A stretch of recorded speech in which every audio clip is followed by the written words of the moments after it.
Well, hello there. My name is Dudley Bienvenu. I am a psychotherapist. I've been doing counseling for over 40 years. I started out as a cognitive behavioral therapist, and over the career that I've had, which has been about 40,000 hours of counseling experience, I have become a Christian psychoanalytic psychotherapist. But before you tune me out, if you're not a Christian, I'm not a typical Christian. I'm not a conventional Christian. Actually, what I'm going to talk about tonight is do not judge. I don't judge people. I don't think it's my job to judge people. I meet people where they are and try to help them, period. And what I share with you in the next moments, whatever time that is, will explain exactly what I'm trying to tell you. So just hang on and listen up. I just want to, before I begin the message tonight, the series is Removing Planks and Specks, Learning to Confront Yourself and Others. It's a 3-part series. This is part 1, which I've entitled Do Not Judge. I want to tell you a little bit about my organization, Bienvenu Counseling Services. First of all, I have been a counselor, like I said, for almost 40 years. I went into private practice after working for a couple of treatment centers, and then I became an S corporation, had 2 or 3 people working for me at one time. I think it got up to 4. I started speaking and writing a little bit, which has become my passion.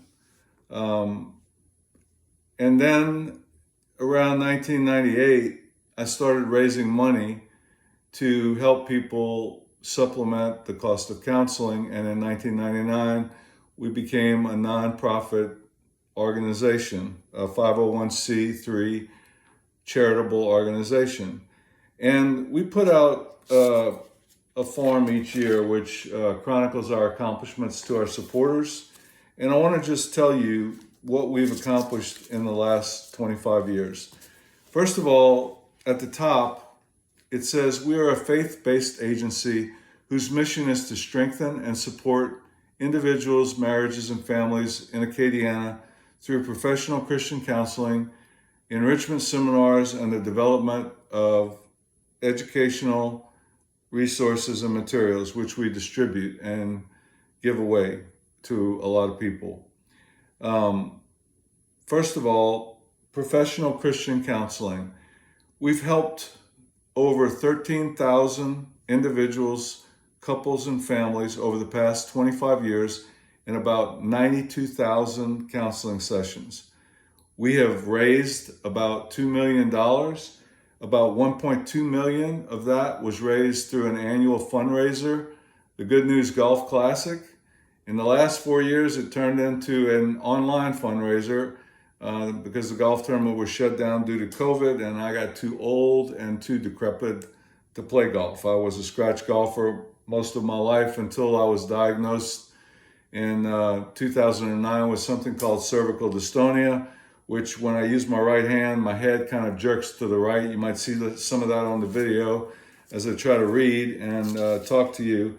But I get Botox shots in Houston every 3 months. Been doing that for 15 years now. And it usually keeps my movement under control. Stress aggravates it and prevents the result from being what it can be. And my doctor keeps telling me to get rid of the stress in my life. However, I tell him life won't leave me alone. And that's another story that I will get to in a minute. So another thing I want you to know is that of that money that we've raised, we've granted over $1.2 million over the last 25 years in counseling fee discounts to families and individuals that can't afford our regular fees.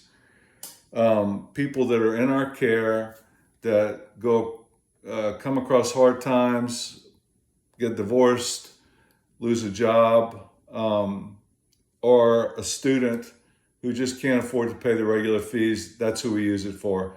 We have a criteria that's listed online on our website, and as the resources are available, we try to help people.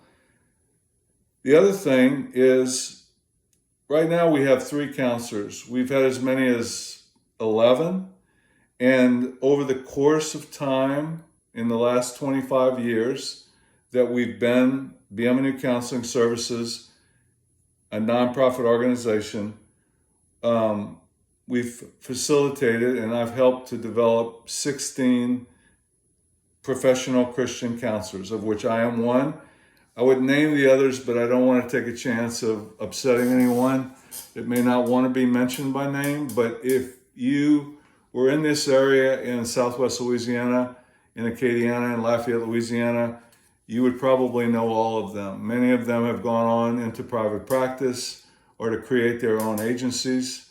And many of them are very highly skilled counselors. There were 6 of us here at one time that had been together for 20 years, and 3 of them have left. 3 of us are still here.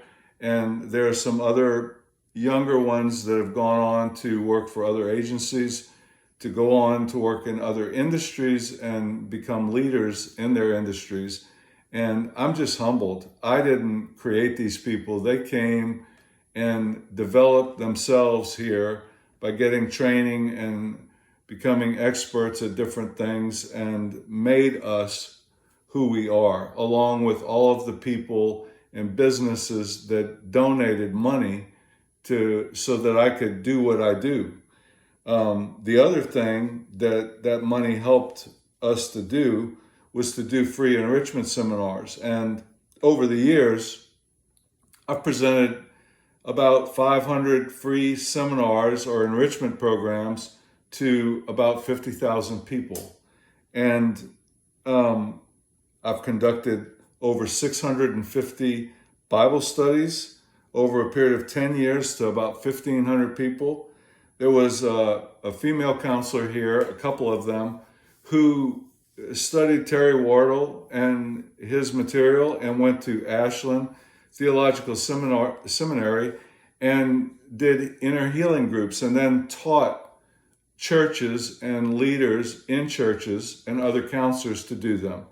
And it's literally spread to God only knows how many churches and affected thousands of people. Very grateful for them.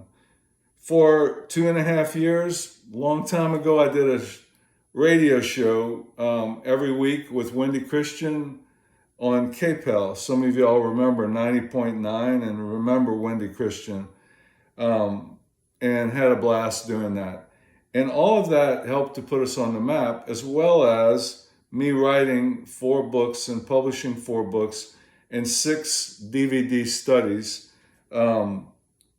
with workbooks. One of them was called Removing Planks and Specks, which is what I'm going to use as an outline for this series, but I'm going to go a lot deeper and include some other material by some other people. And this is the tape set that went along with it. Some of that material is going to come from a book called Life is Messy by Matthew Kelly, who's a famous author and created something called Dynamic Catholic, which has really ministered to the Catholic Church. The other book that I'm going to draw information from is Cutting Edge Material from Permission to Feel, written by Mark Brackett.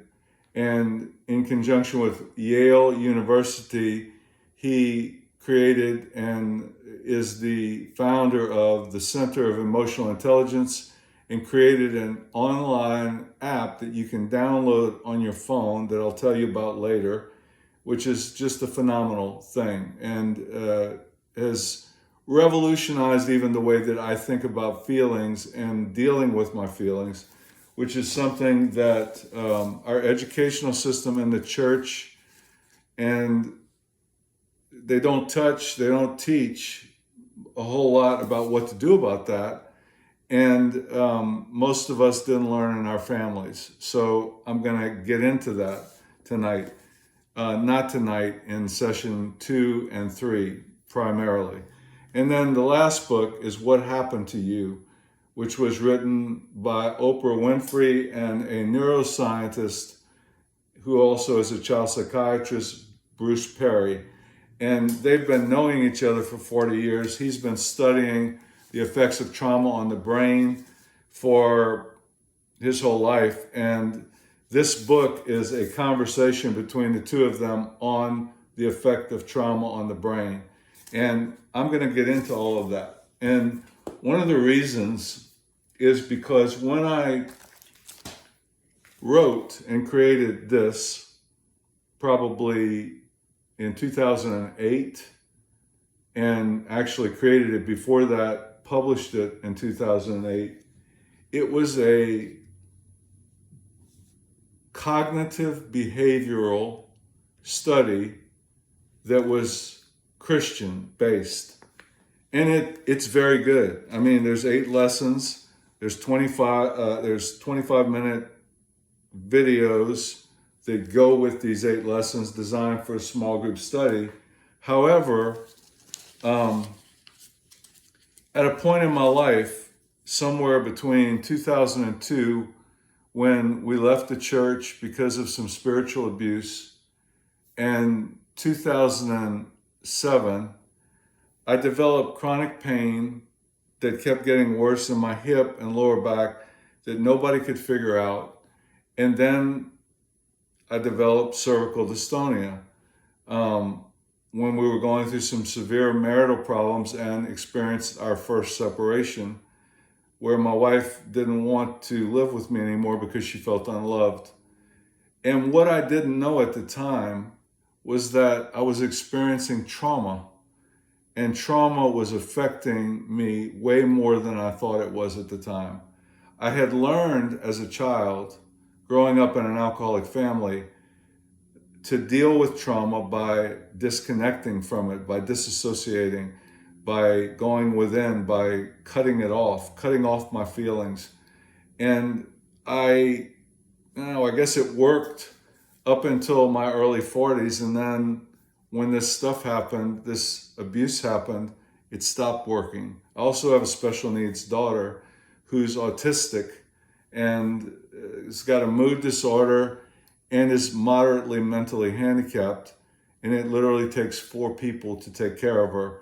We stopped being able to care for her in our home when she was 23, which is about 14 years ago. She's now 37 and is cared for in her own home, which we bought for her by 4 full-time workers. Her life created 4 full-time jobs because that's how difficult the issues that she experiences is. I didn't even know until I was 52 years old and volunteered for a study that Dr. Jankovic at the Baylor College of Medicine is who I see for my cervical dystonia, who injects Botox, 600 units into 4 muscles in 14 different spots to keep my neck, my head from jerking to the right, because the problem actually is in the basal ganglia part of the brain, and he just treats the symptoms because no one knows what causes this. A tumor can cause it, exposure to toxins can cause it, a neck injury can cause it. I had a couple of neck injuries as a child. I had a concussion playing football.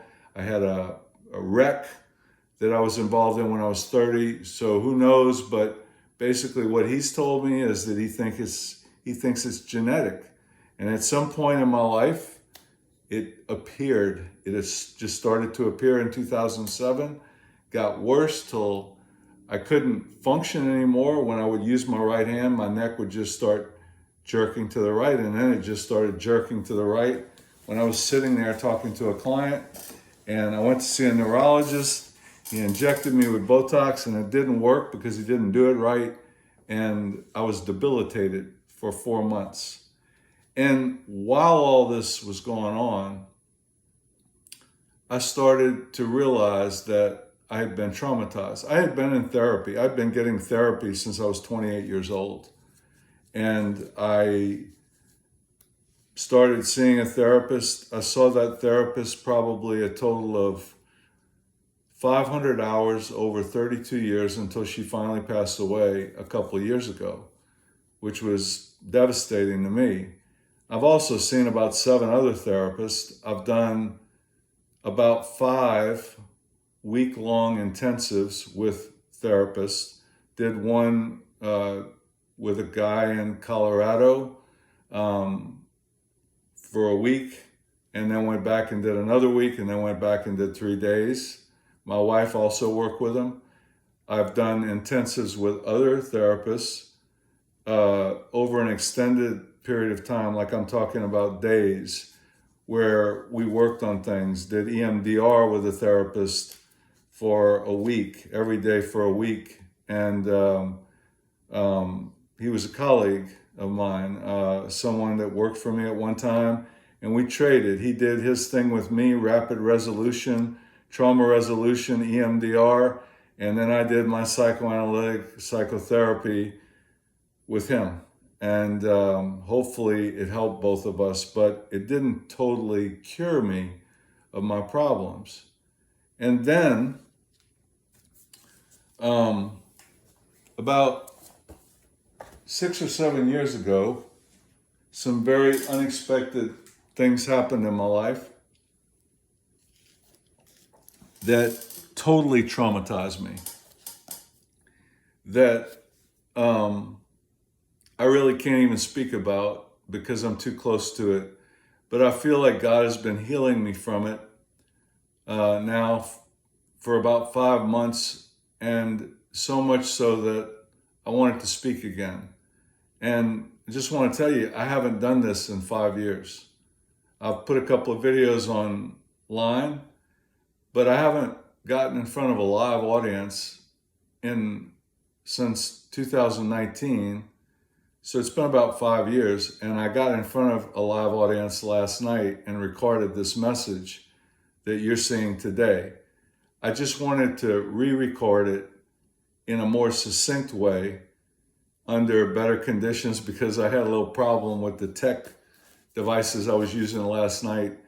And hopefully for session 2 and session 3, you'll see part 2 and part 3, where we're going to talk about regulating emotions and how trauma affects the brain live in front of an audience. But this, you'll have to settle for me talking straight into this camera and talking to you. So rather than talk about what I've gone through over the past 5 years, I thought I would use the words of Matthew Henry and let him speak for me, because he basically says it in his book, Life is Messy, which a client happened to recommend to me, and it changed my life, along with these other 2 books, What Happened to You and How We Feel. So let me just read to you his words, and I want you to imagine that they are my words. This is something he went through, that he's writing about, and I could be writing these words. And maybe I'll tell you about some of what I've gone through in the later sessions or when I get further down the road in my recovery from it. It's a section in chapter 1 entitled, on page 8, The Worst Year of My Life. He says, and he writes, everything was fine until it wasn't, until everything wasn't. We are never ready for the storms of life. They rarely announce themselves. These storms come at unexpected times and in unexpected forms. They come in all shapes and sizes and teach us that life is unpredictable and messy. You can search for shelter from the storm, but sometimes there is none to be found. and you find yourself completely exposed. Some of life's storms are mild enough that you can make the best of them and sometimes even dance in the rain. But others are so violent that they knock the wind out of you, leave you gasping for air and questioning everything. Between Thanksgiving and Christmas each year, I work through a series of exercises that help me reflect on the year that has been and plan for the year that is to come. The process has evolved over the past 30 years, but I have always begun with this question: has this been the best year of my life so far? For decades, I had an extraordinary run. Magical, really. One year had been better than the next, and the next year better than the other, and better than the last. The answer to the question year after year was a resounding yes, until a few years ago when the answer was no. I didn't have to think about it. It was clear. It wasn't even close. The answer was unequivocally no. This was uncharted territory. It was the first time in my life that this had happened. It wasn't just that the past year had failed to outshine the year before. It was the worst year of my life. I reflected on it, analyzed my part in it, considered the roles other people had played, hoped it was an anomaly, optimistically explored how I could overcome this slump, and made plans to turn it around. It being my life. This didn't work. The following year was worse again. The slump continued, deepened, and I set another record for the worst year of my life. I was headed in the wrong direction.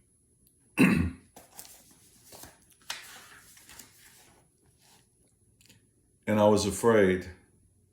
When something happens once, it's an event. When something happens twice, it becomes a pattern.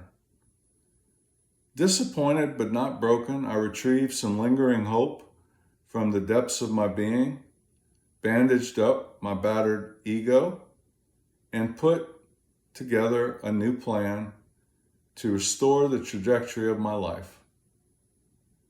That didn't work either. Actually, it's not that it didn't work, but that all hell broke loose in my life. Literally. In that third year, I saw the worst of many people. In just 12 short months, I was deceived and betrayed by so many people in so many ways that I became at times stunned, enraged, disoriented, and depressed. Betrayal, as many of you know who have experienced it, awakens you with a jolt. It electrifies you in such a way that you are not sure you will ever fall asleep again. And yet, all you want to do is sleep. You hope that you will wake and discover it was all just a dream. But you can't sleep, and it's not a dream. The nightmare is your life now. The dark side of humanity came to visit me, not in one situation, but in a series of plagues. Some I brought upon myself, and others were inflicted upon me. Some I have come to understand, and some I may never. Some I have recovered from, and others have me lying awake some nights wondering if I ever will. For better or for worse, they have shaped the man I am today. I would like to say that each of these experiences have made me a better person, but I cannot. And I refuse to pretend. It's just too exhausting. Some of the experiences leave me sad. Others leave me disappointed and heartbroken. There are some that make me hungry for revenge. Some just leave me a little jaded. And I have allowed others to make me more cynical than I would like. It was a season of tragedy and betrayal in my life, and I will never be the same. The most difficult of these experiences have left me deeply wounded, so wounded that some days I stare at my scars in disbelief, and I wonder how wounds so brutal didn't kill me. This is the introduction of Removing Planks, Part 1. I'm going to take a short break, and then we'll resume the teaching.